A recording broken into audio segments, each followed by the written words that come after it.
Macing asami mana nang rajipu ang kangjang thek lok pensing be kang sam ting ni u ene nang phan Macing asami mana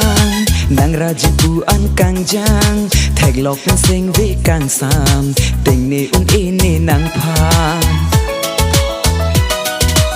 nang raje pe nang pin deng ka chilon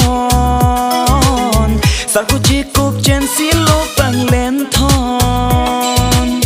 nang phanang ren long lop ar ni kang hon pir the ne jata nang ne o bong ni ta nang dun bom nang phi sing be alam nang ju ji pusi ni ta nang dun bom nang phi sing be alam nang ju ji pusi nang sona sami si ne kari nang levante manji ne pirbi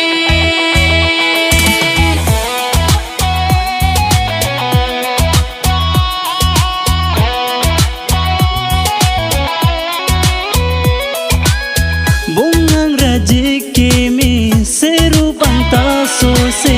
matuta nang lidun rure tik so pir the do tik la ne che the sabor verji nang phane nang panim sumir araje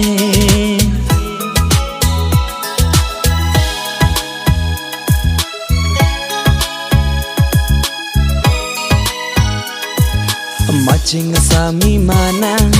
nang rajipu ang kangjang thek lok pen sing ve kang sam ting ni un ene nang phan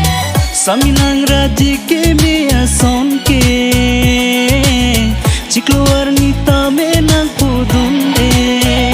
nang king bod nang king kam jorale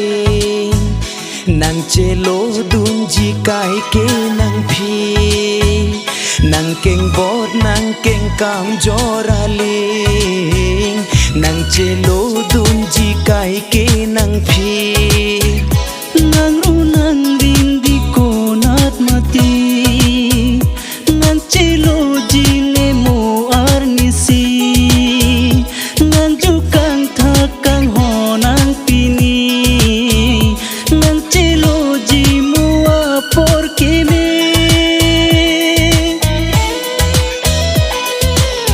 nang kang hon le long te duk sung jong he ta me char si det ji nang joy ne nang le a ho pe te a hor gong pen hor the humri ji ne nang run me